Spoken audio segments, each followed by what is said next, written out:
हे सर्व मजची स्तव झाले परी मिया नाही केले. बघा की ज्यांचा अवतारच महाविष्णूचा आहे, स्वतः भगवंत म्हणतोय हे सगळं माझ्यासाठी झालंय, मी नाही केलं. मग बघा तुम्ही आम्ही किती भाग्याचे. हा सगळा नाथांचा सोहळा आपल्यासाठी आहे. आपण केलाय का? तर आपण नाही केला, आपण त्यात सहभागी व्हायचंय. हा अनादी काळापासून साधू संतांनी भगवंताच्या साक्षीने निर्माण केलेला हा सोहळा आहे. म्हणून मायमापांनो, पुन्हा एकदा आपल्या चरणावर वंदन करून मी आज खरोखर भाग्याचा दिवस आहे. किती भाग्याचा दिवस आहे तर गिनती करायला गेलं तर ह्या भौतिक जगाचं कॅलेंडर तिथं कमी पडेल. असं का म्हणायचं तर गोपालनाथांचं अवतार कार्य झाल्यापासून, त्यांनी ग्रंथ निर्माण केल्यापासून ते आजच्या या क्षणापर्यंत गोपालनाथ ही काय वस्तुस्थिती तुम्ही आम्ही फक्त ऐकली.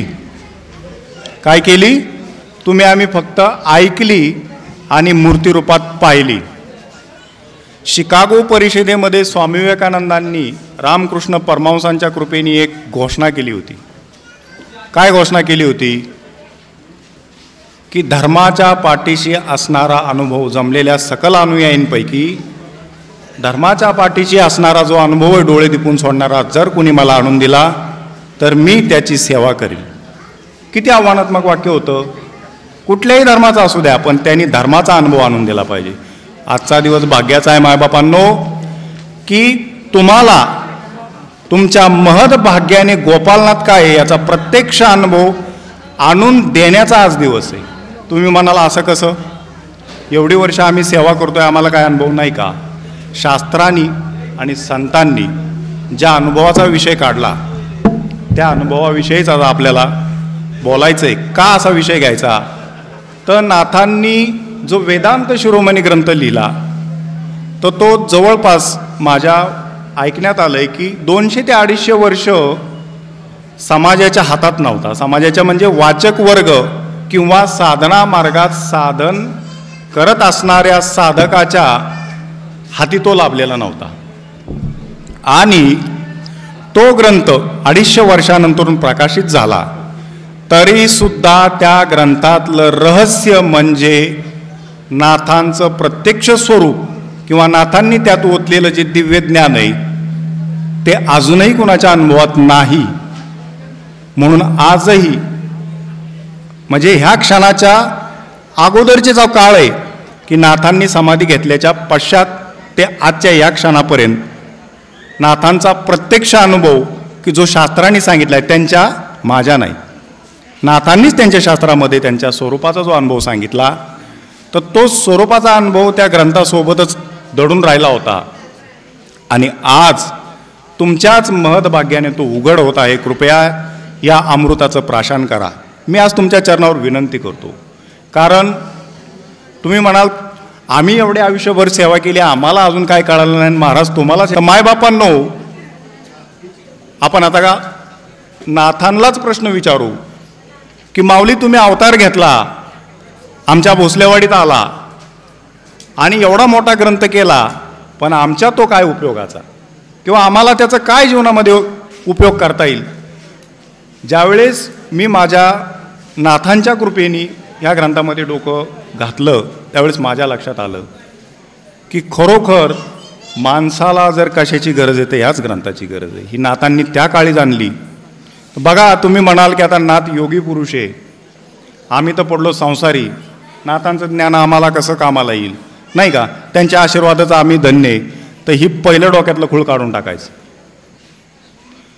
मी तुम्हाला सविस्तर सांगणार आहे. नाथांच्या ग्रंथामधलं बऱ्याच जणांनी संशोधन केलं, काहींनी PhD केली, ती त्यांच्या भाग्याला आली, ती त्यांच्या कर्मात त्याचं फळ देऊन गेली. पण त्याच्यामधला जो सारातला सार आणि सामान्य जीवाला उपयोगी पडणारा जो एक वाचनाच्या अंती माझ्या विचारांनी मी घेतलेला, म्हणजे माझं स्वतंत्र मत नाही, पण नाथांच्या ग्रंथातले जे आपल्याला उपयोगी पडणारी सूत्र आहेत ती या वहीमध्ये मी नोंद करून आणली. कारण एवढ्या मोठ्या ग्रंथावर अल्पावधीत बोलणं शक्य नाही. असो तर क्रमवार मी सुरुवात करतो.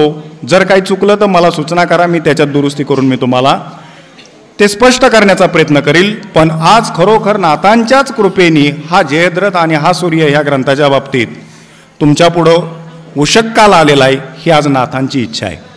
असो, सुरुवात करतो. नाथांनी पहिली ओवी टाकली, आता झाले ते झाले, राहिले ते स्वरूप ठेले, कोठून गे माया आणले दुजे नवीन. काय त्यांनी सांगितलं? झालं ते झालं, द्या विषय सोडून. काय झालं? भगवत स्वरूपाच्या प्राप्तीसाठी लागणारी सर्व साधनं तुम्ही करून बघितली, झाली. जे शिल्लक स्वरूप आहे ते अनादिकाळचं आहे. का नाथ म्हणले मी अनादिकाळचं आहे, माझं स्वरूप अनादिकाळचं आहे असं म्हणतात, किंवा त्यांना अनुभवाला आलेलं स्वरूप अनादिकाळचं आहे.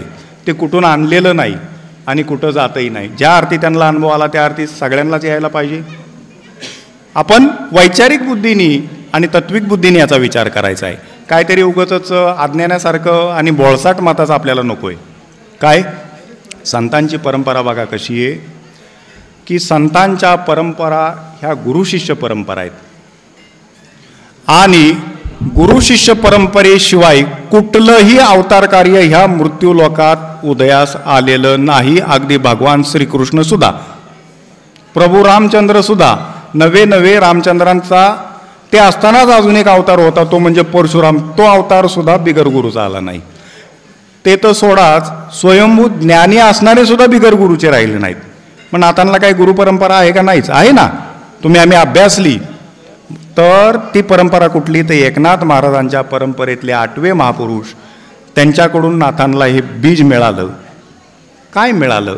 तर संत परंपरेतला जो बोध आहे ना तो मिळाला. संत परंपरेतला बोध भक्ती मार्गात वैष्णवांची माळ घातल्याशिवाय दिला जात नाही. आता तुम्ही म्हणाल की ते योगी पुरुष होते, त्यांच्या गळ्यात माळ नाही. असं नाही. ह्या अल्पमत, अज्ञानी मत आहे. ह्या पृथ्वी तलावरती कुठलाच असा संप्रदाय नाही की जो माळ घालत नाही. एकही ह्या पृथ्वीवर असा अवतार कार्य नाही की त्याच्या गळ्यात भगवंताची माळ नाही. म्हणून मायबापांनो, नाथांचं जर ज्ञान समजून घ्यायचं तर त्यांच्या परंपरेत तुम्हाला प्रवेश करा. परंपरेत म्हणजे काय? तर त्यांच्या घरात प्रवेश करायचा आहे का? नाही. संतांचे ते आप्त नव्हे ते संत. मग आता काय? तर त्यांच्या परंपरेने म्हणजे गुरु शिष्य परंपरेने चालत आलेला बोध आपल्याला प्राप्त करून घ्यायचा आहे. मग नाथांनाच विचारू, काय तुमच्याकडनं असं मिळवावं लागेल तुमच्या परंपरेतनं की आम्हाला त्याच्यानंतरून ते अनुभूती येईल? तर नाथ दुसऱ्या ह्याच्यात सांगतात, आधीची पुण्य पावटी त्यावरी विवेकाच्या गोष्टी, श्रोतया सांगणे विवेक दिठी विवेक करुणी. का हो? आता असा प्रश्न पडतो, आपण काय पापी आहे का? पुण्य असल्याशिवाय माणसाचा जन्म मिळत नाही. पुण्य असल्याशिवाय तुम्ही इथं येताय का? काय सांगायचं याच्यात? आधीची पुण्य पावटी त्यावरी विवेकाच्या गोष्टी. विवेक काय? जाणकार आणि तत्ववेत्या महात्म्यांचं म्हणणं असं आहे की अनादी काळापासून जीवाकडून विवेकाचा अनादर झाल्यामुळे विवेकावर आवरण येऊन माया प्रकटली आणि भगवत स्वरूपाचं विस्मरण झालं. जर त्याच्याकडून संत कृपेने विवेकाचा आदर झाला तर तोच विवेक त्याला भगवत स्वरूपाचं ज्ञान प्राप्त करून देतो. मग पुण्याची पावटी म्हणजे काय? तर तुम्हाला महावाक्याचा जर बोध असेल, त्या महावाक्याच्या चिंतनाने अंतःकरण चतुष्टय शुद्ध होऊन भगवंताविषयीचं अकृत्रिम प्रेम प्राप्त झालेलं पुण्याची पावटी जर तुमच्याजवळ असेल तर तुमच्या ठिकाणी विवेकाच्या गोष्टी होतील. पण कोणाच्या ठिकाणी? ज्याला ते मिळवायचंय त्यांनी ते ऐकायचंय, विवेकाचं साधन. आणि विवेकी दिठी करून या, त्याच्या ठिकाणी ते निश्चयाने अनुभवाला आणून द्यायचंय असं नाथच स्वतः सांगतात. मग ते काय? आमच्या काय उपयोगाचं? आम्ही संसारी माणसं आहे. महाराज तुम्ही तर नाही का अवतारी पुरुष, तुम्हाला प्रपंच नाही आणि आम्ही तर असे, आम्हाला कसं ते ज्ञान होईल? तर नाथ काय सांगतात माहिती आहे का? अरे बाबांनो, हे तुमच्यासाठीच आहे. कसं? सकळ विराजमान ते सर्व ठाई आहे. मुंगीपासून ते हत्तीपर्यंत ते मनुष्यापर्यंत कुठल्याही युनिटला असू द्या, त्याच्या ठिकाणी विराजमान असणारी सत्ता तीच भगवंत आहे. ती कशी प्राप्त होईल? वैराग्य माझे आत्मज्ञान आहे. वैराग्य झालं त्या आत्मज्ञान रूपाने तुम्हाला ती प्रकट होईल. त्याचा उपयोग काय महाराज आम्हाला? तर तुम्ही कशासाठी धावता हो? सुखासाठी धावतो. मग तुम्हाला एक क्षणभर सुख आहे, एक क्षणभर आराम आहे का? तर नाही. कसा मला टाकून गेला राम. महाराज म्हणतात, कसा मला टाकून गेला राम, कसा मला टाकून गेला राम. रामाविन मज चैन पडे ना, नाही जीवासी आराम. आम्ही आरामासाठी धावतोय ना? आहे का जीवाला आराम? गोपालनाथ सांगतात, आरामा माझी समाधान. ती वस्तू काय आहे? तर आरामा माझी समाधान श्रेष्ठ, कामा माझी कामधेनू. तुम्हाला इच्छा आहेत संसाराच्या, त्यांनी तुमचं धावाधाव होती, तुमच्या जीवनात चिंता वाढतात, समाधान मिळत नाही. अहो, तुमच्या इच्छा पूर्त कधी होतील? जर तुमची अंतकरणाची बैठक जर शुद्ध झाली, मन पवित्र झालं, तर तुमच्या मनात निर्माण होणाऱ्या शुद्ध इच्छा भगवंत पूर्ती करतो. म्हणून त्याला कामा माझी कामधेनू म्हणलंय. मग एवढं उच्च कोटीचं आहे माऊली, तरी आमचं काही समाधान होईना. का आता आम्ही संसारी पडतो. तुमचं ज्ञान आम्हाला कसं प्राप्त होईल? आता बघा, शिरोमणी ग्रंथ कशासाठी आहे आणि कोणासाठी आहे? शिरोमणी नाम ग्रंथ पुरे अद्वैताचा अर्थ, प्रपंच आणि परमार्थ एकेत्व दावी. आता सांगा, आहे तुमच्याकडे उत्तर? तुम्ही मला जर म्हणाला ते योगी पुरुष आहे, त्यांना संसार नाही, संसारी माणसाचं हे काम नाही, अलीकडच्या काळात ते मिळणार नाही, त्याच्यासाठी तुम्हाला योगी व्हावं लागेल, बोलूच नका. आज प्रत्यक्ष गोपालनाथ बोलतात की प्रपंच आणि परमार्थ हे एकच आहे. हे सिद्ध होण्यासाठी तुम्हाला शिरोमणी ग्रंथाची गरज आहे. आम्ही संसारी आहे ना, ग्रंथ कोणासाठी? मग तुमच्यासाठी, आमच्यासाठी. मग त्याचं ज्ञान पाहिजे. आता काय करावं लागेल? तर ती सोयसुद्धा नाथांनी त्या काळीच सांगून ठेवली की करायचंय काय.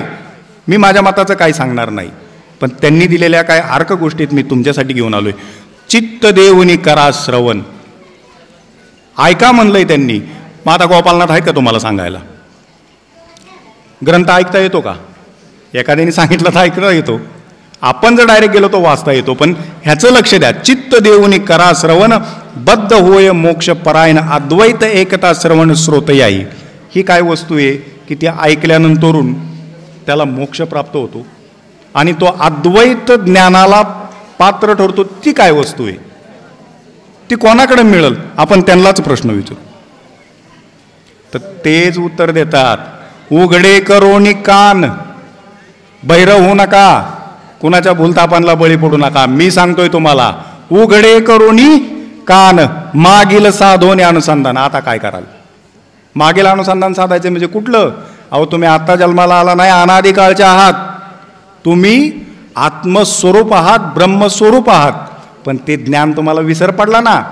मग त्या ज्ञानाची जागृती करून देणारा वर्तमान समयीत महात्मा जर मिळाला तरच तुमची कान उघडणी होईल. एरवी तुमची कान उघडणी करायला कोण मोकळा नाही.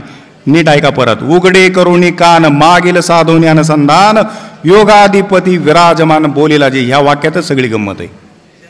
योग कशासाठी करायचा? भगवत प्राप्तीसाठी. जो योगावरती योगाधिपती झाला म्हणजे ज्याला भगवत प्राप्ती झाली. विराजमान म्हणजे वर्तमान समय तो कार्यान्वित आहे. कशात कार्यान्वित आहे? तर त्याच्याच वाक्याने तुमच्या ठिकाणी अद्वैताचं आणि मागील अनुसंधान प्राप्त होणार आहे. मागील अनुसंधान म्हणजे स्वरूपाचं अनुसंधान प्राप्त होणार आहे. आता तुम्ही म्हणाल, महाराज हे सगळं अवघड होतं, हे अनुसंधान वगैरे आमच्या काय डोक्यात बसाना, सोपं काहीतरी सांगा. आपण नाथांनाच प्रश्न विचारू. तर नाथ उत्तर देतात, जे योगियाची कडसनी, जे योगियाची कडसनी, महावाक्याची साल काढोनी, जो निजानंद योग ध्यानी बोलीला जो. आहे याला उत्तर तुमच्याजवळ. नीट ऐका, हे काय आहे ते. भगवत स्वरूपाशी एकाकार होण्यासाठी गुरुकृपेची गरज आहे. गुरुकृपा म्हणजे काय? तर बद्ध झालेला जीव श्रुतीरूप महावाक्याच्या बोधाने ब्रह्म होतो. बरोबर आहे का? श्रुतीरूप महावाक्याच्या बोधाने जीव हा ब्रह्म होतो. आणि तो योग तुम्हाला प्राप्त करून घ्यावा लागेल. नुसताच प्राप्त करून घ्यावा लागेल, नाही तर त्यांनी शब्द दुसरा घातला की त्याची साल काढायची. महावाक्याचा बोध होऊन जीव ब्रह्म ऐक्य करून देणारा महात्मा पाहिजे. निजानंद प्राप्त म्हणजे निजानंदाची प्राप्तवी झाली पाहिजे. ही योजना कोण करणार? पुढे शब्द दिलाय, बोलीला जो सांगल ना तुम्हाला की हे ये, तुला मी याचं ज्ञान करून देतो, त्यांनीच ते करायचं. त्यांना स्वतःचं नाव घालता आलं नव्हतं त्याच्यात. का अशी वाक्यांची रचना केली? पुढे शब्द नीट ऐका, जो योगियाचा योग सिंधू. महावाक्य कळलं? पुढं आणखीन एक साधन सांगितलं त्यांनी, जो योगियाचा योग सिंधू, महाकारणीचा प्रबोधू, आकारो की निराकारो विविध बोलीला जो.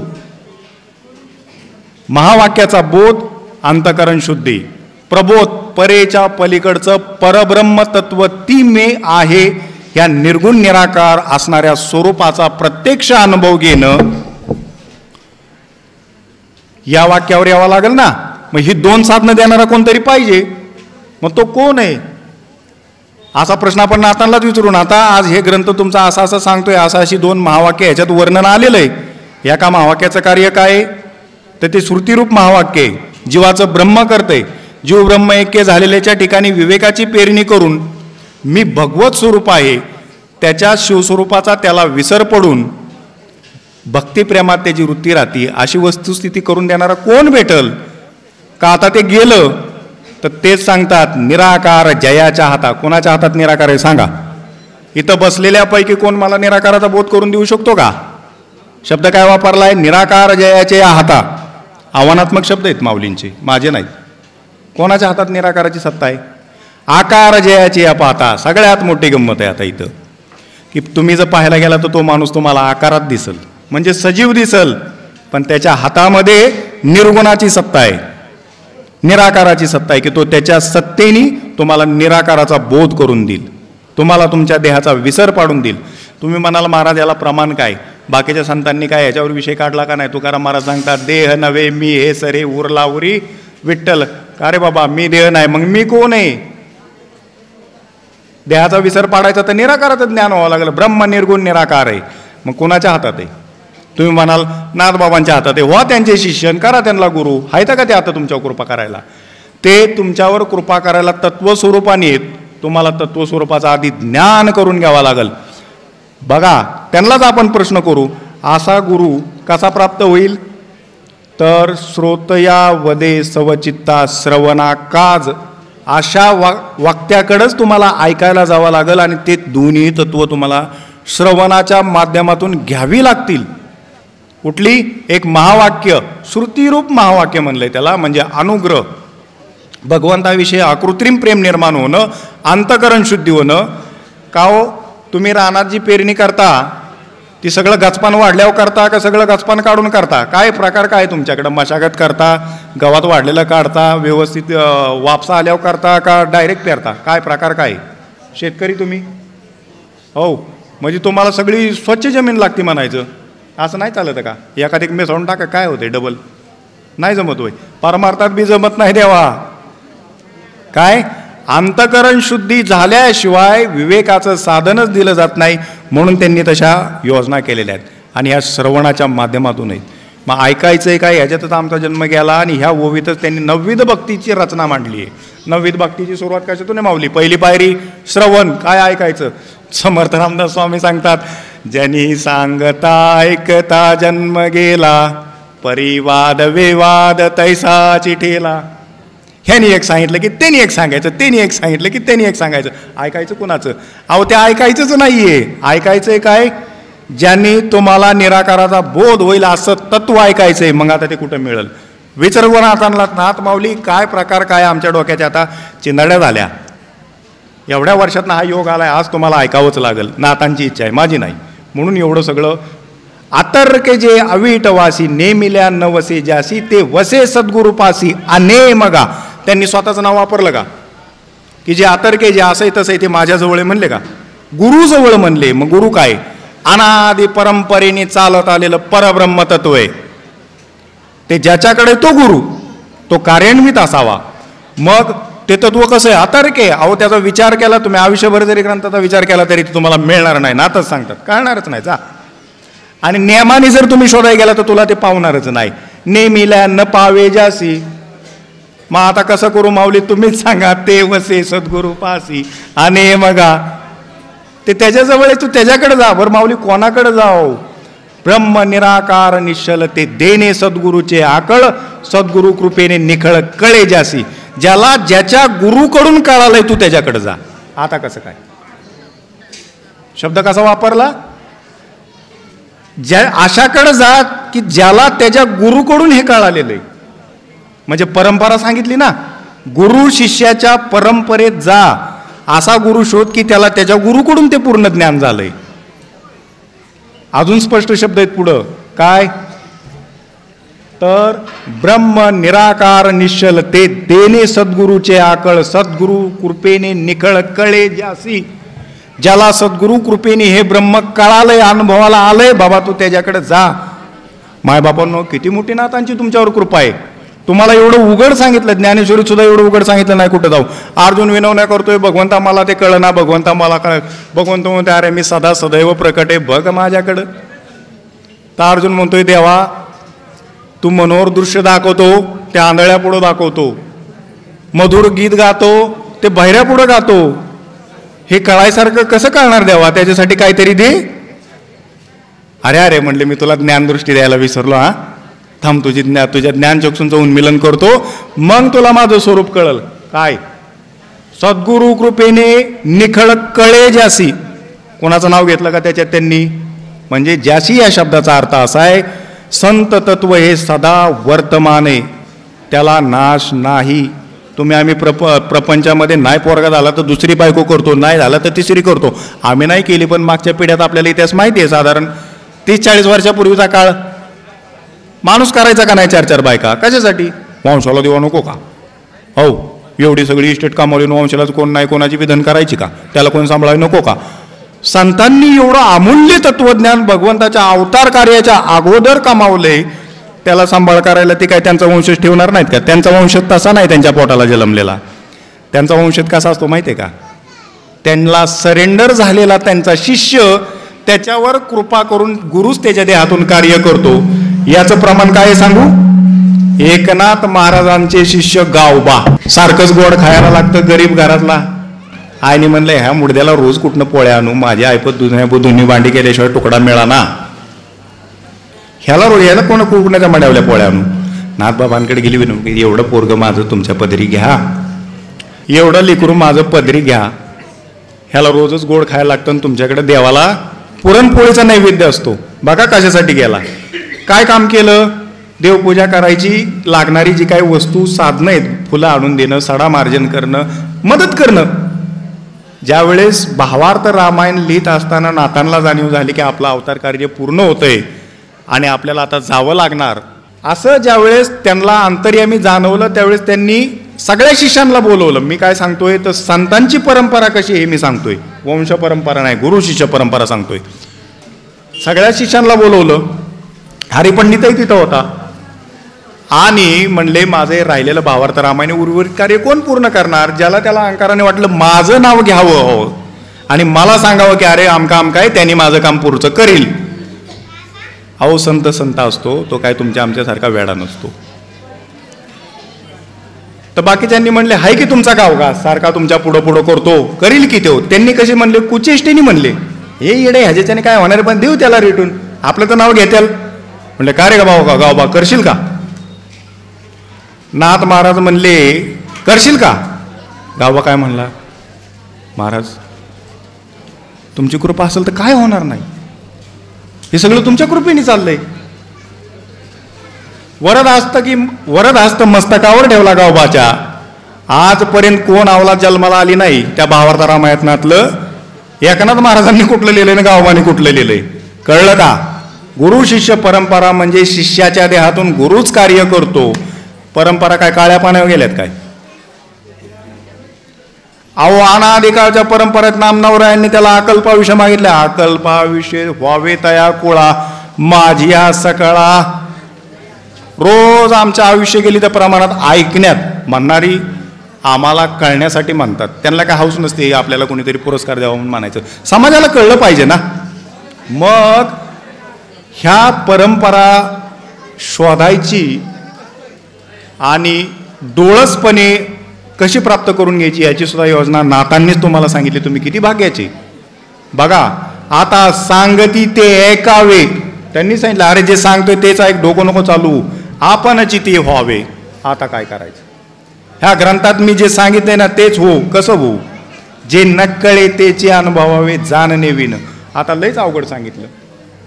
ते काय म्हणतात? मी सांगतोय तेच ऐक, जे कळत नाही ना त्याचाच अनुभव घे आणि तसंच हो. आता महाराज एवढं अवघड सांगितलं, ते कसं हो आम्ही प्राप्त करून घेऊ? तर पुढच्या ओळीत सांगतात ब्रह्म सदा परिपूर्ण परी ते सद्गुरूचे अधीन. सद्गुरू ब्रह्मीचे ब्रह्मपण निधान जे. तुला हे अवघड वाटतंय ना, गुरुकडे जा. अरे तोच परिपूर्ण चालता बोलता ब्रह्म आहे वर्तमान काळात. कारण का, कशावरून तुम्ही सांगता? मी माझ्या गुरुकडून प्राप्त करून घेतलं, त्यांचाच ग्रंथ साक्षी. इथं बसलेल्या भोसलेवाडीतल्या प्रत्येक वंशजाला माहिती आहे त्यांचे गुरु कोण. रंगनाथ महाराज. वा, मानलं का नाही तुम्हाला? म्हणजे त्यांना कोणाकडून मिळाले? गुरुकडून. ते छाती टोकपणे सांगतात की अरे हे कोणाच्या बापाचं नाही, अनादिकाळचं संत परंपरेचे, परंपरेनेच मिळणार. पुढं विचारू आपण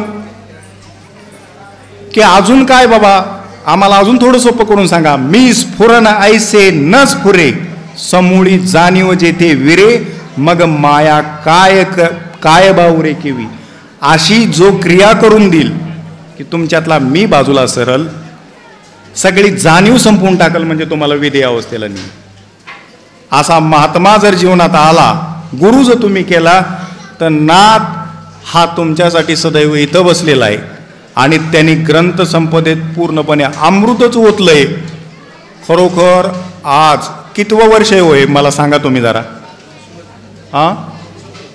275वं वर्ष आहे. म्हणजे जसं ज्ञानेश्वर माऊली अश्रू ढाळत बसली होती, अजान वृक्षाची मुळी माझ्या नरड्याला रुतती, ती कोणी काढली?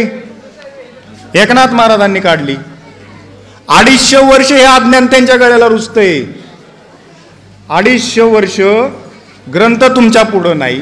पुढं आला तर तुम्हाला त्याचं ज्ञान कसं घ्यावं हे तुम्ही पाहिलंच नाही. वाचन तुम्ही आयुष्यभर केलं, पण ह्या ओव्यांकडे कधी लक्ष दिलं का? अहो सरळ सांगितलं बघा. आता पुढं अजून सांगितलं त्यांनी, मग ते ज्ञान जे ते विरे, वेगळेपणाची काळुकी सरे, मी तुनपणा विसरे समूळे अवस्था. असा जो गुरु भेटला तर तो काय, गुरुची लक्षणं सांगितलेत आणि ज्ञानाची. मग ते ज्ञान जे ते विरे, समूळी जाणीव जे ते विरे, मग माया काय बरे करे उरे किवी.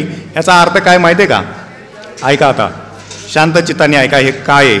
इतका उच्च कुटीचा विषय तुकाराम महाराजांच्या आभागाने घेतला तर आपल्याला कळल. मी स्फुरन ऐसे न स्फुरे. तुकाराम महाराज काय म्हणतात? देह नव्हे मी हे सरे, उरला उरी विठ्ठल. ते समीकरण इथं घेऊ. मी देह नाही, मग मी कोण आहे? जाणत्या सद्गुरूकडे जर गेला तर 100% त्याला अनुभव येणार, मी देह नाही, मी आत्मा आहे. काय? जाणत्या सद्गुरूकडे गेला ना तर त्याला पक्का अनुभव येणार. आणि नेत्याकडे गेला तर तो म्हणणार राहिलं नाही, पुढं टोला दिलाय, त्यांनी ओळीच दिली, मी ती वाचून दाखवणार आहे, संयमदारा. तर जाणत्या गुरुकडे गेला तर तो तुम्हाला बोध करून देईल मी ब्रह्म आहे. तुकाराम महाराजांनी काय सांगितलं? देह नव्हे मी हे सरे. इथं काय सांगितलं? मी स्फुरन ऐसे न स्फुरे. मी ब्रह्म ह्या वृत्तीतून बाहेर येण्यासाठी परब्रह्माची गाठ पडावं लागेल. कशाची गाठ पडावं लागेल? परब्रह्माची गाठ पडावं लागेल. ते ज्ञान काय असं आयतं मिळेल का? त्याच्यासाठी सद्गुरूच करावा लागल. ते काय करल? देह नव्हे मी हे जर सरलं तर उरला उडी विठ्ठल, म्हणजे समूळ जाणीव जे ते विरे, मग माया काय बरे उरे केवी. अरे औषधाला माया राहणारच नाही. म्हणून तुकाराम महाराज म्हणले, तैसे नव्हे आम्ही विष्णुदास. मागाजी मायाच्या गोरपाट्यात गुताडली ना तसे आम्ही नाही. ह्या पसाऱ्यातून बाहेर काढणार आहेत. बर मायबाप, एवढं उच्च कुटीचं ज्ञान आहे ते कोणासाठी? तर पहिल्या 2-4 ओळीतच त्यांनी सांगितलं, परमार्थ आणि प्रपंच दोन्ही एकच करण्यासाठी, म्हणजे प्रपंचिक माणसासाठीच आहे. एवढं मोठं आकाश ज्ञान कोणासाठी? प्रपंचिक माणसासाठी. पुढं काय सांगितलं? ब्रह्मजयाची हाती. शब्द नीट आहे का? आता ह्या ओवीनी तुमचं जीवन बदलून जाणार आहे. नाथांना प्रश्न विचारला की नाथ माऊली हे कुणाकडनं मिळेल? एवढं आघात तत्वज्ञान तुम्ही सांगितलेलं तुमच्याबरोबर गेलं का? तुम्ही गेला की नाही नाही नाही नाही नाही. अशा संतांच्या परंपरा नसतात. डाबा झाकला की सगळं बंद, डाबा तो उघडत असतो. ब्रह्मजयाचे हाती देता न लागे विलंब गती, ते निजांग प्राप्ती निजांग साधका जोडे. काय उत्तर याला? ज्याला ह्याचं ज्ञान आहे त्याच्याजवळ जर गेला तर तुम्हाला ते प्राप्त करून घ्यायला नवे नवे त्या महात्म्याला द्यायला वेळच लागत नाही. एका क्षणात तुम्हाला देतो. प्रमाण काय? तुकाराम महाराजांचं प्रमाण आहे, काळ वेळ तया न लागे करे ती तात्काळ आपणा सारिखे. आता काय फरक आहे हो? संतांच्या कुठल्याच वाक्यात अजिबात फरक नसतो. संत आकाराने वेगळा राहील, त्यांचे ग्रंथ वेगळे राहतील, पण बोध एक आहे. हे पुढच्या चरणात त्यांनी दिलेलं आहे, पण मी थोडा संयम धरा. तर मग महाराज हे प्राप्त करून घ्यायचं आहे आम्हाला. काय त्यांनी सांगितलं गुरु कुठला करा, की ज्या ज्या हातात आहे ना त्याच्याकडे जा, वेळच लागणार नाही तुला मिळायला, तू म्हणूच नकोस. मग हे काय करतं, हे मनाचे कानी ऐकावे. तुम्ही म्हणाल एखादा म्हणाल त्याला खूप तपस्या करावी लागेल, त्याला याव करा, अरे जा तिकडं, तुझा आम्ही ऐकाय मोकळं नाही. नाथ काय सांगतात ते आम्ही ऐकू. नाथ काय सांगतात ते हे तत्व कसं घ्यायचंय, तर ते मनाचे कानी ऐकावे, बुद्धीचे डोळा देखावे, विश्वासी अनुभवावे, निजानंदू. काय शब्द वापरला, मनाचे कानी ऐकावे म्हणजे श्रुतिरूप महावाक्याचा बोध. मन हे राम झाले, मन हे राम झाले, कैसे प्रवृत्ती ग्रासोनी निवृत्तीसी आले. किंवा मनाची उन्मन अवस्था होणं म्हणजे मनाच्या कानाने ऐकणं, बुद्धीच्या डोळ्यांनी पाहणं म्हणजे विवेक प्रबोध. देह नव्हे किंवा ए नरा आत बघ जरा, हा देह नव्हे हा करा, तू बुद्धी दर्पणी रवी शशीची छाया. हा बुद्धीचा डोळा आहे, हा जाणत्या गुरुकडनं प्राप्त होईल. पण तो कसा, तुला त्याच्याकडे जावं लागल, विश्वासाने अनुभवावं लागल. हा निजानंद योग आहे. मग मायबापांनो तुम्ही किती पुण्यवान आहे, आज तुमची सेवा करायला मला नाथांनी प्रेरणा दिली. आणि माझ्या तर भाग्याला पारावरच नाही की माझ्या गुरूंनी त्यांची सेवा मला करायला दिली. आता काय मी बोलायचं सांगा मायबापांनो. आज तुमचं पुण्य एवढं थोर आहे की एवढ्या वर्ष दडपणात राहिलेला ग्रंथ तुमच्यापुढं प्रकाशित होऊन तुम्ही वाचूनही तुम्हाला याची विचारधारा कळली नाही. ती विचारधारा स्पष्ट करण्याचं काम माऊलींनी मला दिलं. आणि आज निश्चयाने मी तुम्हाला सांगतो, तुम्हाला जर या ग्रंथाचा अनुभव घ्यायचा आहे ना, तर फक्त तुम्ही या, तुमची सेवा मी करायला तयार आहे. तुमचं गावच सोडत नाही. पण तुम्ही जर म्हणाल महाराज म्हणला गावच सोडत नाही, मग वर्षभराने जाऊ, तसं जमणार नाही. सगळा उद्योग होईल. ज्याला इच्छा आहे ना त्याच्या सेवेसाठी मी तयार आहे. त्याला अनुभव येत नाही तोपर्यंत त्याला मी त्या महात्म्याची गाठ घालून देत राहील. मग बघू कसा त्याला अनुभव येत नाही. येणारच काळ्या दगडावली रे दे, माझ्या घरचं नाही संतांच्या घरचं आहे. चला पुढच्या ओवीकडे जाऊ. सद्गुरूचे पाहिजे ज्ञान. कोणाकडनं मिळेल हा योग, सद्गुरूचे पाहिजे ज्ञान, जेने ब्रह्म परिपूर्ण अंगची होय दरुशने स्वरूप सत्ता. अशाकडं जा की ज्याला त्याच्या गुरुचं ज्ञान आहे. किती स्पष्ट शब्द मांडलेत माऊलींनी, किती सोपी वाट दाखवली. अशा गुरुकडे जा की त्याला त्याच्या गुरुकडनं ब्रह्मज्ञान मिळालंय. आता तुम्ही म्हणाला आता काय तसा गुरु मिळतो का, आणि आता काय मिळेल काय, ब्रह्म काय खायची गोष्ट आहे का. उगाच महाराज तुम्ही काहीतरी उच्चाले जीभ लावली टाळ्याला बोलताय, त्याला काहीतरी ताळमेळ पाहिजे. हे कलियुग आहे, कलियुगात हे असलं ब्रह्मन आत्मान कुठं काय चालतं का. तर आपण नाथांना प्रश्न विचारू, का हो नाथ माऊली याचा अनुभव येऊ शकतो का, कोणाकोणाला आला होता. नाथ माऊली सांगतात बघा, शांत चित्ताने पुन्हा एकदा ऐका नाथांचा शब्द काय, मागे झाले पुढे होती, मागे झाले पुढे होती, हेची जयाची प्रचिती, जे निर्विकल्प सदोदी आरोप आरोप जे असा इथं पाहिजे. असं का म्हणलं त्यांनी बरं, माग झालं पुढं होईल असा ज्याचा अनुभव आहे, म्हणजे त्यांना त्यांच्या गुरुकडून अनुभव आला. हे अनादी काळचं आहे. मला जरी आत्ता कळलं मागे झाले पुढे होती, का शब्द असा वापरावा, तर त्यांना ज्यावेळेस रंगनाथांकडून हे तत्व प्राप्त झालं आणि स्वरूपाची स्वतःच्या ओळख झाली, म्हणजे ज्ञान झालं, त्यावेळेस नाथ म्हणतात अरे हे तर अनादी आहे. मला जरी आत्ता मिळलं, गुरुकुडेही आहे, मी जरी गेलो तरी हे पुढं सुद्धा मिळत राहणार आहे, कारण हे संत परंपरेचं आहे. हे काय गुहेत बसून आणि कुठंतरी उलट टांगून प्राप्त करून घेण्याची वस्तू नाही. काय सांगितलं, जे निर्विकल्प सदोदित अरूप जे, हेची ज्याची प्रचिती, ज्याला ह्याचा अनुभव आलेला आहे ना, त्याच्या माध्यमातून हे मागं झालेले पुढेही होत राहणार आहे. ही काही बंधनात राहणारी वस्तू नाही. आता सगळ्यात तुमचे सिद्धांत खुडले की आता काय तसं राहिलं नाही, आता काय ते संभव आहे का, त्यांनी कठोर तपस्या केली. त्यांच्या जीवनामध्ये रंगनाथांची भेट होण्या अगोदर त्यांनी तपस्या केली. रंगनाथांची प्राप्ती झाल्यानंतर केलेली तपस्याचा कार्यकाल मला दाखवा. त्याच्यानंतरून त्यांनी डायरेक्ट ग्रंथसंपदान समाज कल्याणच करायला सुरुवात केली. म्हणजे किती आगात तत्वज्ञान आहे. तर त्या ज्ञानाने काय केलं माऊली, काय परिणाम होईल नीट ऐका. विश्वात जेवढ्या परंपरा आहेत ना संतांच्या, किंवा जेवढ्या परंपरांना ऊत आलाय ना, त्या परंपरेला अभिप्रेत असणारा विषय ते ज्ञान पहिले ते काय सांगतात ते ज्ञान पहिलंच आहे, माझ्या जन्माच्या आधीपासून आहे, नाथांचा अवतार कार्य होण्याच्या अगोदरच आहे ते ज्ञान पहिले अज्ञान जेणे निरसले. काय करतं ते ज्ञान? अज्ञान निरसतं. भ्रांतीपासून सोडविले जीव संगू प्रमाण आहे याला ज्ञानेश्वरीमध्ये. जेने भ्रांतीपासून हिरतले गुरुवाक्य मन धुतले आत्मस्वरूपी घातले हरोनिया. गुरुवाक्यच प्राप्त नाही तर कशी धुनी व्हायची आणि कशी भांडी साफ व्हायची सांगा माऊली.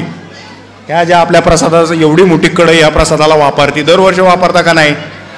घासून घासून तुम्ही पार त्याचा पत्रा पाताळ गेला. तुमच्या चरणावर विनंती करतो अजिबात घासू नका, नाही तर आपल्याला 10-12 वर्षांनी नवीन घ्यावा लागेल. तुम्ही म्हणताल महाराज काही येडं झाला का? लोकांना अन्न खायला घालायचंय त्याच्यात, परत जर भाजी केली तर खराब होईल. महाप्रसाद खराब करता का? याचं दोन नको व्हायला. अंतकरणाचं अनादि जन्मापासून अनंत योनीतून फिरून आलेला जीव कर्माच्या आणि वासनेच्या संकर्षणाने प्रीतीने बद्ध झाला, त्याला त्याच्यात आवड निर्माण झाली म्हणून तो स्वरूपाला विसरला. त्याची धुनी होण्यासाठी महावाक्याचा बोध आहे, श्रुतीरूप महावाक्याचा बोध आहे. ते धुणं झाल्यानंतरून त्या शुद्ध झालेल्या अंतकरणामध्ये नामाचं बीज विवेकाच्या माध्यमातून पेरणी केली जाते. त्याला जीवन मरणाच्या फेऱ्यातून सोडवून, शब्द कसा आहे? जीवन मरण्याच्या फेऱ्यातून. कसं सोडणार हो? काय सूत्र आहे त्याला? आम्ही प्रमाण देतो बेज बाजूने केलेला आहे, आम्हा जन्म मरण नाही. नाही कळणार आम्हाला. नीट ऐका. जन्माला कारण काय? इच्छा. इच्छेचं शास्त्राच्या भाषेत शब्द आहे वासना, सोप्या भाषेत त्याला म्हणतात इच्छा. इच्छा हरिरूप झाल्यावर काय विषय राहील का? काहीच नाही ना राहणार. विवेकाचं साधन तुमच्या इच्छेला हरिरूप करतं, म्हणजे तुम्ही जीवन मरणाच्या फेऱ्यातून. किती मोठा लक्षार्थ मांडला याच्यात. अहो सावध व्हा, सावध व्हा, सावध व्हा, हरीच्या भजनाला लागा. आम्ही म्हणतोय अहो आम्ही रातून दिवस भजन करतोय, पण आमच्या ठिकाणी काय ह्या गोष्टी व्हायना. का व्हायना? नाथांना विचारू, नाथमाऊली का असं व्हायना? नाथमाऊली सांगतात ते अज्ञान जीवाची सोयी. शब्द मऊ आहेत, पण त्याच्यातून त्यांनी एक मोठी दोपाटी घातली. अज्ञानात जीवाची सोय लागती का हो? वाट लागती. काय सांगतात? ते अज्ञान जीवाची सोय. जीव इतका हरामी आहे, त्या अज्ञानात त्याला सुख वाटतं आणि तो त्याची सोय समजतो. म्हणून ते त्याला कळलं नाही, म्हणून ते त्याला प्राप्त झालं नाही. नाथमाऊली सांगतात ते अज्ञान जीवाची सोयी. अरे अरे, मग कसं प्राप्त होईल? ज्ञाने निरसले ठाईचे ठाई. अरे जी ज्ञानी मंडळी आहेत ना, त्यांनी त्यांच्या जीवनामध्ये जे अनादिकालचं परब्रह्म तत्व कुठं गेलं नाही, आलं नाही, त्यांनी त्यांच्या आयुष्यमानात सिद्ध करून घेतलं त्यांच्या गुरुच्या सानिध्यात. आणि जीव वेड्यासारखा नको त्याच्या नादी लागून नको त्या मार्गाने गेला आणि ह्या ज्ञानाला मुकला. मग काय होईल? त्या ज्ञानाचं निरसन झालं तर ते ज्ञानही जे ते पाहित आहे असं हरपले. हा जो भाग आहे ना ओवीचा, तो काही सामान्य नाही. याच्यासाठी गुरुकडून श्रुतीरूप महावाक्याचं श्रवण व्हावं लागल. त्या चिंतनाने अष्टसात्विक भाव प्राप्त होऊन, नारद भक्ती सूत्र, अष्टसात्विक भाव प्राप्त होऊन अंतकरण शुद्ध व्हावं लागल. अंतकरण शुद्ध झाल्यानंतर विवेकाच्या बोधाने त्या जीवाला मी ब्रह्म आहे असा अनुभव यावा लागल. देहाचा विसर पाडावा लागल. त्याच्यानंतरून मी सदा शिव आहे अशी वृत्ती त्याची व्हावी लागल. मला जन्म नाही, मला मरण नाही, मी अनादि आहे असा त्याला अनुभव यावा लागल. तो अनुभव आल्यानंतर गुरुच्या कृपेने तू जरी सदाशिव असला ना, तुझा अधिष्ठान परब्रह्म आहे, त्याचा बोध झाला तर तिथं काय दिलंय? ते ज्ञानही जे ते पाहिताय सवे हरपले. ज्ञानाची वृत्ती राहणार नाही, विज्ञानाची वृत्ती राहणार नाही.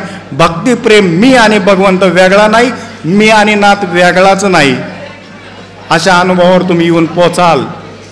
एवढे सामान्य शब्द वाटतात? नाही वाटणार, पण गुरुही तेवढ्या कोटीचा मिळणार. मी तुम्हाला गॅरंटी देतो मिळणार. तुम्ही फक्त एक पाऊल टाका, 10 पावलं माझे असतील तुमच्या दिशे. पहिल्या किरातात त्यांनी दिले की हे प्रपंचिक जीवासाठी, योग्यासाठी नाहीच आहे हा मार्ग. तसंच असतं ज्ञानेश्वर माऊलींनी प्रमाण दिलं नसतं. योग या दुर्लभ तोम्या देखिला साजनी, देखिला देखिला माय देवांचा देव, फिटला संदेह निमाले दुजे. पण तुम्ही जर म्हणाल गोपालनाथ योगी आहे तर मायबापांना मला माफ करा, तुम्ही गोपालनाथांना शिवी दिली मी असं म्हणल. ज्ञानेश्वर माऊली सांगतात योग्यांना दुर्लभ आहे. मग काही नाथांना देव प्राप्त नाही झाला? योगी जर म्हणाल तर तुम्ही नाथांना शिवी देता हे सिद्ध होतं. योगी परंपरेची साधना अंतकरण चतुष्टय प्रधान आहेत. ती अहंकार घालवत नाहीत. गुरुच्या कृपेनी अंतकरण चतुष्टय साधन पूर्ण झाल्यानंतरून मी शिव स्वरूप आहे हा अहंकार वृत्ती घालवून भगवत स्वरूपाशी मिळणी होती. त्याचा अहंकारच संपतो आणि भगवत स्वरूपाची प्राप्ती होती. म्हणून तसं म्हणलंय, योग या दुर्लभ तो म्या देखील साजनी. तो देवांचा देव आहे, तो जर प्राप्त झाला तर द्वैतच संपून जातं. मग या ग्रंथात सगळ्या अद्वैताचीच भाषा आहे मायबापांनो. ते का कळत नाही माहिती आहे का? नाथांनीच सांगितलंय, गुरुचा बोध असेल तर या ग्रंथात डोकं घाला, नाही तर तुम्हालाही कळणार नाही. आहे का नाही चरण? तुम्ही तुमची शोधा. माझं 3 रात्री नाथांनी वापर करून घेतला, ती संशोधन करून बऱ्याच जणांनी केले. असो तर आता या शेवटच्या 4 ओव्या आहेत त्या जरा बारकाईने लक्ष द्या. त्या जर तुम्ही लक्ष दिलं तर तुमच्या जीवनाचं कल्याण झाल्याशिवाय राहणार नाही. बघा शब्द का वापरलाय, जरी तू ही आहेसी ओळखिलीचा विज्ञानेसी संत आणि तुझशी वेगळे काय.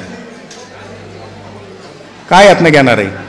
तुम्हाला द्वैत आहे, तुम्हाला कळते ना, मी हे ठीक आहे, तुला द्वैत, तुझ्या ठिकाणी द्वैत जाणवतंय. पण अशा महात्म्यांच्या जर नादी लागला ना तर संतच होऊन जातील. प्रमाण आहेत ना? काय प्रमाण आहेत? मागाशीच दिलं, करी ती तात्काळ आपणासारखे. गुरुचं वर्णन काय केलंय? गुरुचं वर्णन असं केलंय की त्याला उपमाच देता येत नाही. परिसाची उपमा द्यावी तर परीस लोखंडाचं सोनं करील, पण परीस नाही बनवू शकत. संताच्या जर नादी लागेल तर तो संतच बनविल. दारुड्याच्या नादी लागला तर तो तुम्हाला काय महाराज नाही बनवणार, तो त्याच्यासारखा बनविल. इतकं आयतं आणि इतकं सोपं सांगितलंय. काय पुढच्या चरणात सांगितले, ते विज्ञान सद्गुरुचेनी होय. त्यांनी माझा शब्द वापरला का, माझ्या सत्तेने होईल ते विज्ञान. मला माझ्या गुरुकडून विज्ञान कळालं. विज्ञान म्हणजे काय तुम्हाला समजलं पाहिजे. तुम्ही अग्नीला जर हात लावला तर गार लागतं, बरोबर आहे का हो? अग्नीला हात लावल्यावर गार लागतं, बरोबर आहे का? मोठ्याने सांगा की चटका बसतो. चटका बसतो हे विज्ञान आहे. चटका बसतो सांगणं हे ज्ञान आहे. हात लावल्यावर जे कळतं ना चटका म्हणजे काय, त्याला म्हणलंय विज्ञान. तसं संत ब्रह्माचं विज्ञान करून त्यालाच ब्रह्म करून टाकतात. ते विज्ञान सद्गुरुचेनी होय, ज्यासी लादली ही सोय संत येणे अभिप्राय निजी निजले. अहो काय, ज्याला ही सोय सापडली ना त्यालाच कळल. सोय शोधायच्या भानगडीत आम्ही पडलोच नाही. पडा, आज नाथांनी तुम्हाला जागृती आणून दिली. शोधा. आणि मी तुम्हाला आज उघड सांगतो, तुम्हाला जर पाहिजे तर तुमचं 1 पाऊल माझ्या दिशेने येऊ द्या, तुमच्यासाठी 10 पावलं माझी तुमच्या दिशेने असतील. तुम्हाला तसा महात्मा भेट घालून द्यायची माझी काय त्याला म्हणायचं, माझी जबाबदारी. नाथांच्या साक्षीने बोलतोय, माझ्या मुखातून नाथच आज हे त्यांचा ग्रंथ ओतून घेतात. तर आता ऐका, पुढचे अजून 2 चरण आहेत. ते संत तू होसी जरी आलासी अनुभवासी जानो निया विज्ञानेसी आप परपणी. विज्ञानाला सामोरं जावं लागेल. विज्ञानाला म्हणजे गुरुनी जे ज्ञान तुमच्या ठिकाणी तुम्हाला ब्रह्मस्वरूप करून देण्याचं ज्ञान आहे, ते जर तुम्ही प्राप्त करून घेतलं तर तुम्ही संत होणार आहे. म्हणजे तुमच्या गोपाळवाडीच म्हणू आपण याला, गोपाळांची वाडी. एवढा मोठा वरद असतोय ना तुमच्यावर मायबापांनो. तुम्ही जर ह्या वेदांत शिरोमणीच्या नादी लागला ना, घरोघरी गोपालनाथांचा अवतार होईल. येडं का खुळं, ते तत्वच आहे. ते संताच्या नादी लागलं तर संतच करून टाकतं. सावध व्हा, लय मोठं तुमच्या पुढे इथं ओतलेलं आहे. त्याची रीतही तुम्हाला सांगितलेली. पण आता ह्या शेवट सांगतो. का गोंधळ झाला ना, का आजपर्यंत कळलं नाही, आणि किती आपल्या वाट्याला अज्ञान आलं, त्याला काही लिमिट नाही. त्या काळातही ती परिस्थिती होती की एक म्हणेल अमुक कर, एक म्हणेल तमुक कर. 1000 संप्रदाय, कुणाच्या नादी लागायचं आणि कुणाचं ऐकायचं. आत्ताची ही वर्तमान समयी झालेली माणसाची अवस्था आहे. ती महात्म्याने त्याच काळी जाणलेली, आता नाही. बघा शब्द काय आहेत. एकची पैच चौविभागी केला, तो भेदची वेगळा ठेला, आपुल्या मतेले स्थापिला चौविभागे. काय आहे? वेद एक आहे, त्याचे 4 विभाग केले. 4 विभागाच्या 4 परंपरा झाल्या. त्या 4 परंपराची जोपासना करणारे आज जर पृथ्वी मोजाय गेलं तर पावलोपावली एक संप्रदाय गावल. पावलोपावली एक संप्रदाय गावल. ऐकायचं कुणाच? तेच नाथ सांगतात. 4 वेदांची जी 4 महावाक्य आहेत ना, पहिल्या वेदाचं महावाक्य काय? अहम ब्रह्मस्मी नित्यम. दुसऱ्या वेदाचं काय वाक्य? तत्वमसी. तिसऱ्या वेदाचं वाक्य काय? ओम. चौथ्या वेदाचं वाक्य काय? खलवित ब्रह्म. सोप्या भाषेत घ्यायचे, वेद एकच आहे ना, मग त्याचे 4 भाग करायचे कारण काय? साधक दशेत ज्यावेळेस तुम्ही तिकडं प्रस्थान करता गुरुच्या माध्यमातून, त्यावेळेस जीव ब्रह्म एके होतं. जीव ब्रह्म एके होऊन मी ब्रह्म आहे. अरे तूच ब्रह्म नाही, जग सुद्धा ब्रह्मच आहे. ओंकार स्वरूपाचं ज्ञानही गुरुच्या माध्यमातून होतं. आणि खलवित ब्रह्म म्हणजे ईश्वरीय सत्तेशिवाय या जगात दुसरी वस्तूच नाही असा निश्चय करून देणारा महात्मा, असा निश्चय करून देणारा महात्मा म्हणजे संत आहे. जर कोणी म्हणाल आमकं कर म्हणजे हे होईल, तर अजिबात कोणाच्या नादीला नका नाद सांगतात. या 4 एकीकरण करून देणारा पाहिजे. मग ते कसं आहे तर नीट ऐका. ते दर्शन संख्या सिद्धांतू जे का महावाक्याचे मथितू वेद बोलिला तितू सर्वासी जे. नीट ऐका. श्रुतीरूप महावाक्य, महा म्हणलं की मोठं असतं, महा म्हणलं की मोठं असतं, हे ध्यानात घ्या.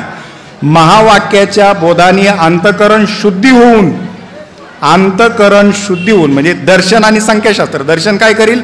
वस्तू आहे ना तर तिचं दर्शन झालं पाहिजे. संख्या त्याचं विज्ञान झालं पाहिजे, म्हणजे अनुभवास आणून दिली पाहिजे. या शास्त्राच्या आधारे संतांची परंपरा महावाक्याच्या बोधाने अंतकरण शुद्धीचं बीज पेरून जीव ब्रह्म ऐक्यत्वाचा योग तिथं साधतात. त्याला ब्रह्मविद्या म्हणलंय. त्या ब्रह्मविद्येने तो योग साधला की जीव ब्रह्म ऐक्य होऊन अंतकरण चतुष्टयात बदल होतो. अंतकरण शुद्धी होऊन भगवंताविषयी अकृत्रिम प्रेम होतं. त्या शुद्ध झालेल्या अंतकरणातच विवेकाचं बीज पेरता येतं, जी योग्यांच्या परंपरेत ते नाम आहे.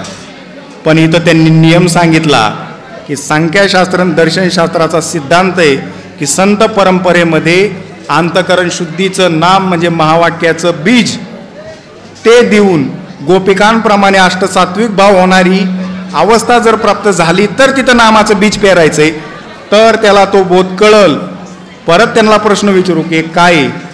जो निज स्वरूपा भेटवी समूळ माया ही आटवी जो आपपणे आपणासी साठवी अपरोक्ष जो अपरोक्ष ज्ञान प्राप्त करून देणाराच.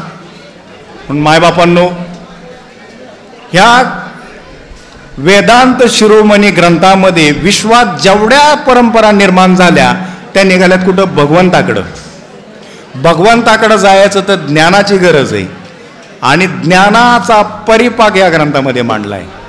जिथं शब्द संपतो त्याला म्हणलं वेदांत शिरोमणी. परास्वरूप भगवंत म्हणतो मी अखंड परास्वरूप आहे. परास्वरूपाचं ज्ञान घ्यायचं तर इथं तुमचं डोकं आपटून दंडवत घेऊन होणार नाही, त्यांनी पुण्य होईल, पण तुम्हाला त्या महात्म्याची गाठ घ्यावं लागेल. मायबापांनो, आव्हानात्मक मी तुम्हाला विनंती करतो. स्वामी विवेकानंदांनी जशी शिकागो परिषदेमध्ये केली ना तशी, की होय नाथांच्या परमकृपेनी आणि माझ्या गुरुच्या नितांत प्रेमाने, निखळ प्रेमाने मला ह्या आता बोललेल्या सर्व शब्दाचा आज या क्षणाला पूर्ण अनुभव आहे. काय तुम्हाला घ्यायचं आहे का? घ्यायचा असेल तर तुमचं एक पाऊल फक्त येऊ द्या. ह्या ग्रंथाच्या शब्दानुसार तुम्हाला जर नाही अनुभव आणून दिला तर ह्या गावात जेवढी म्हणून माणसं आहेत ना त्यांची सेवा करण्यातच जीवन मी घालवील, पण गाव सोडणार नाही. तुमची तयारी असेल तर एक पाऊल येऊ द्या. असो, अहंकाराने जरी मी बोलत असलो तरी मी आज आल्या नाथांना प्रतिज्ञा केली, नाथ माऊली कृपा करा. तुम्हाला हे अज्ञान का सहन होत नाही? एवढ्या वर्ष तुम्ही हा ग्रंथ जगापुढे आणला, आजही जग त्याच्याकडे बघायला तयार नाही. पारायणावर पारायण चालली पण आजही कोणत्या ज्ञानाकडे डोकायला तयार नाही. अशी का जीवाची अवस्था झाली? तर त्यांनी सांगून ठेवलं ते अज्ञान जीवाची सोय, अज्ञान त्यांची सोय होऊन बसली. मी काय करू बाबा? असो, झालेली सेवा नाथांच्या चरणी समर्पित करतो. मायबापांनो नीट लक्ष घ्या. जर तुम्हाला राग आला असेल तर माझी गाठ घ्या. तुम्हाला राग आला असेल तर माझी गाठ घ्या. का घ्या माहिती आहे का? त्या रागाचं निरसन करून देण्याची जी संपदा आहे ना ती सुद्धा नाथांनी करून ठेवलेली. तुम्हाला उत्सुकता निर्माण झाली असेल माझी गाठ घ्या. तुम्हाला प्रेम निर्माण झाले असेल माझी गाठ घ्या.